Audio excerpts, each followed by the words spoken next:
What I am going to tell you is something that happened in the 90s. In Finland, a retired man of about 62 years old.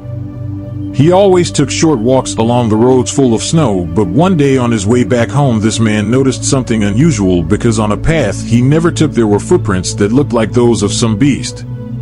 So he decided to find out on his own how far they went. Those footprints, to try to find the creature, he followed the footprints and walked until he got lost in the white snow, where there he observed something very strange because he saw UFOs, flying cars, and patrol cars. Although at first he began to feel afraid of being discovered as an intruder, surprisingly, he decided to continue walking. He was not stopped by any of these vehicles. He continued walking, and then he found a path where he saw a hairy monster passing by that was over 3 m tall. But not only that, he also saw humans walking, and they did not do anything to him at all. The most mysterious thing is that during his journey these creatures observed him and smiled at him as if to inspire confidence, and the man began to realize that this was very suspicious.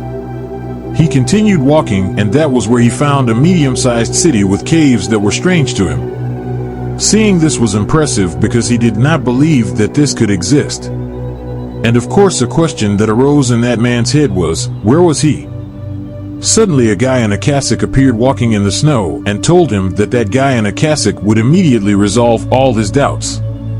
Cassock took him to one of the caves, and there he started a very controversial conversation. The first thing he asked the subject was where the guy in the tunic was, who looked like he belonged to a religious sect. He told him that they were on another continent and that he didn't care. He could tell what that place was called until he accepted his proposal.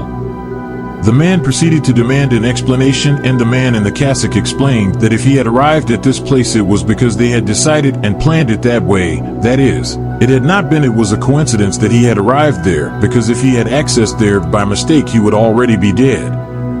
The guy explained to him that a secret society of which were members were creatures of all kinds, from monsters to extraterrestrial beings from other dimensions and humans from the highest spheres of power. They wanted him to join this society, which was an organization that dominated the world, and they chose him because he was a man who had no family, who lived alone, and who knew how to keep secrets and never revealed them, and that all this time they kept him.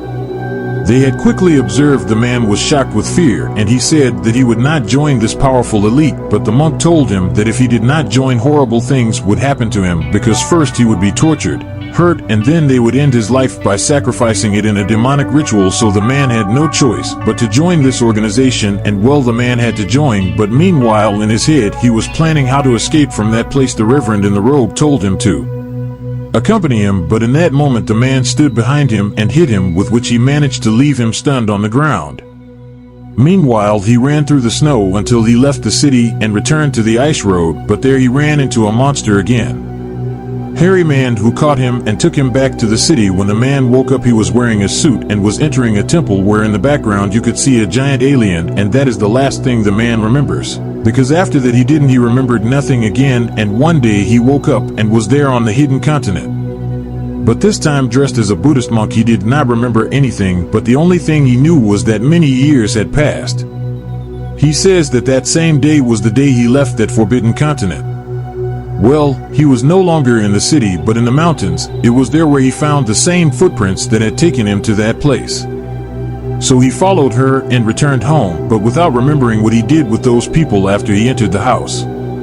Maybe that mysterious temple did many evil things.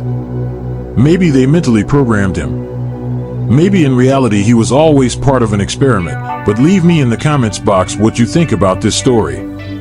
Remember that your opinion is very important.